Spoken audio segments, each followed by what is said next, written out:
Since 2007, the Scottish Leader programme has provided £67 million in funding to more than 2,000 projects. Funded in part by the EU and delivered by 20 local action groups, this period of Leader funding provided significant opportunities for local development across an area covering 95% of rural Scotland. But the Leader programme is about more than just a collection of numbers. It's about the people in these communities, their vision, energy and commitment.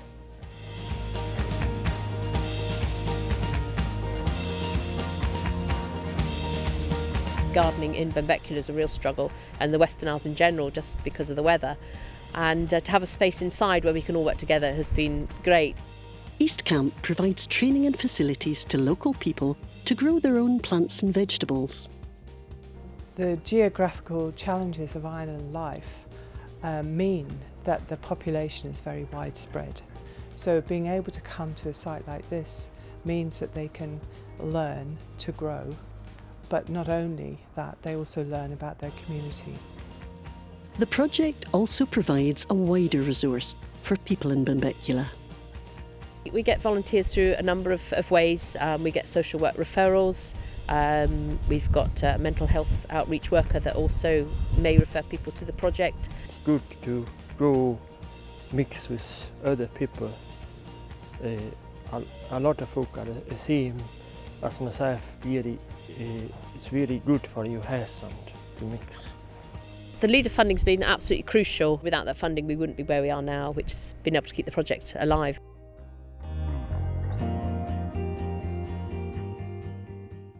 On the slightly less windswept coastline of Dumfries and Galloway, another Leader-funded project has brought local people out to learn about their environment and to promote tourism.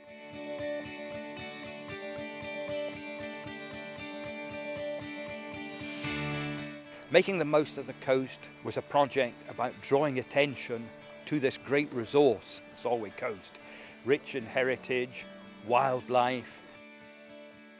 The project promoted the coastline through a series of guides, photography and short films, and encouraged local people to take part in activities such as beach cleans. So we got involved with arts projects, using the litter to make art. One of our artists made this fantastic sea monster on the beach at Red Hayne. Schools came down and helped. They wrote stories about the monster, and in fact they went away and made their own faces out of beach litter as well that they'd collected. Making the most of the coast is a brilliant example of sustainable development. The initial money has led to groups getting involved with the coast and continuing to get involved. Enhancing the potential for tourism has been a key consideration for many communities.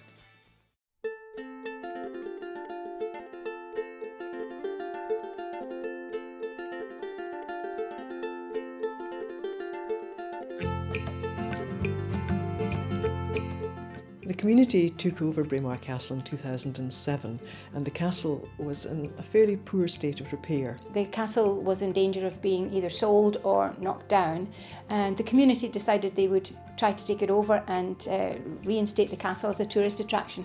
So my first involvement was coming down here and helping to clean, brush and sweep and get rid of all the cobwebs. The main problem was the roof was in poor order and it needed to be replaced, and that's where we applied for Leader funding, and that has enabled us to completely replace the majority of the roof, and it's now waterproof. In many ways, I think it's been a catalyst for a lot of things that has happened in the village. It was a challenging project, there was a lot to be done, and there was a bit of doubt as to whether the community could actually pull it off, but we have pulled it off. We're now moving into a second Leader phase, which is to repair the interior, to improve the visitor attraction facilities. We're also looking at the possibility of having a visitor centre. When we first opened the castle in 2008, we had 4,500 visitors.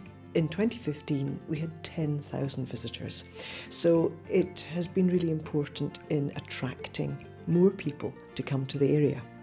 I would say Braemar Castle adds a lot to life in Braemar. It's a wonderful place to live anyway, but having this castle just gives that added attraction, added sense of belonging. I think we feel we own this castle, as a community, and it gives us all a common bond. A number of leader projects have focused on the importance of a central building. At Elphin, the community's desire to convert their disused Victorian school into a community hall required local people to help bring the toilet facilities up to scratch.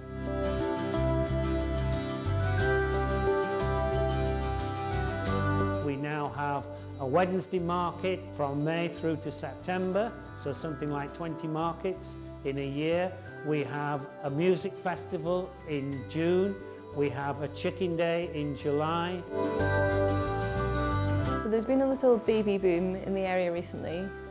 So from several years with no babies, there's suddenly 4 babies in the area, which was very exciting. We meet once a week, every Thursday morning, and yeah, it's a lovely way to keep in touch with people.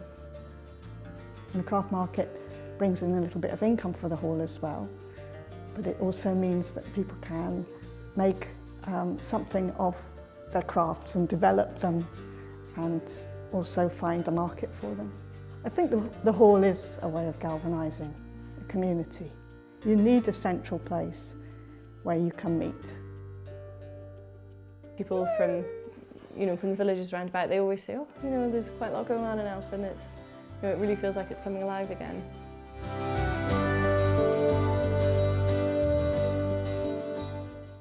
At Boyndy on the Banff coast, a former school has been converted into a thriving visitor centre, providing training and employment.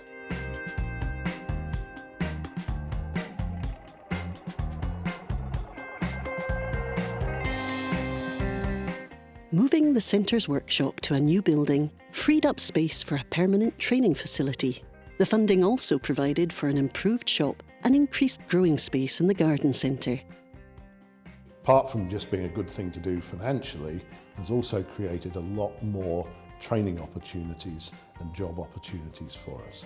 The Boyndy Visitor Centre not only provides a service to our customers because they come for tea, coffee shops, but it provides a service for people with special needs to be out in the community and be a part of the community.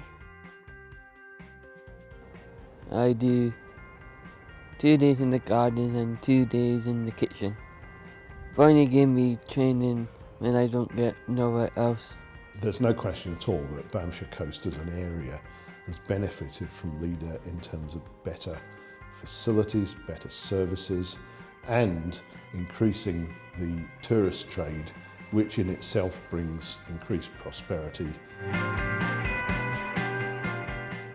The importance of creating facilities that can encourage young people to remain in our rural communities was at the heart of another Leader-funded project.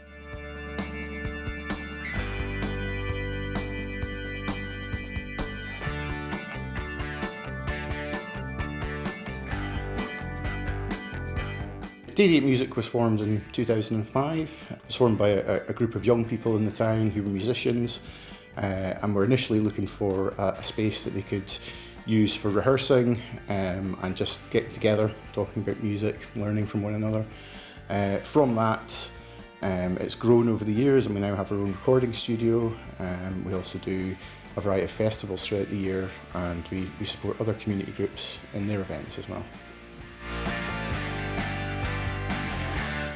I've been involved with Deviate Music since I was about 9 years old, and I first came into this as a family member. It was my sister and my mum who was involved. I used to just sit there in the meetings being quiet, and because I was just a child, and I started to notice things developing with the Leader project. We rent the studio out to other people in the community, so we make a little bit of income from that. But we also run several festivals throughout the year, and having the base of the studio has allowed those festivals to grow, and now we have our big festival that we do every year, Bondfest. This is its 10th anniversary, and we're expecting between 4,000 and 5,000 people to come into the town over the weekend. I think it's important that younger kids in Kinnamuir have somewhere to go that's not kind of just kicking about outside. And there's nothing music based for kids who are interested in it outside of school, and it's important that they have somewhere to come and kind of be with people who have common interests. Many Leader projects also rely on funding from other organisations, as well as the generosity of those local people who not only share their skills and knowledge, but aren't afraid to get their hands dirty if it means improving life in their local community. We were very fortunate in that Angus Council supported us through their community grant scheme, and that's where our match funding for the project came from. As a very young community association, we didn't have very much money, and so what we did was our contribution, rather than being in cash terms, was work in kind.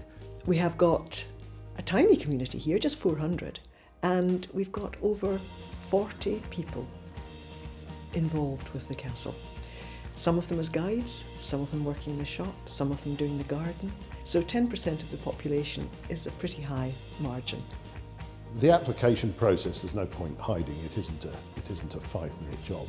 It's quite a long process. But in defence of it, it's a process that makes you think very long and hard about your project, and that's a good thing.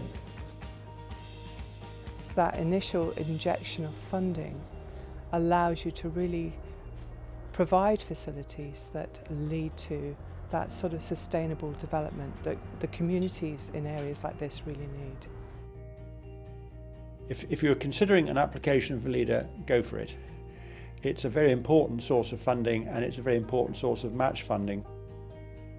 It really galvanised everything together and made a fantastic project happen.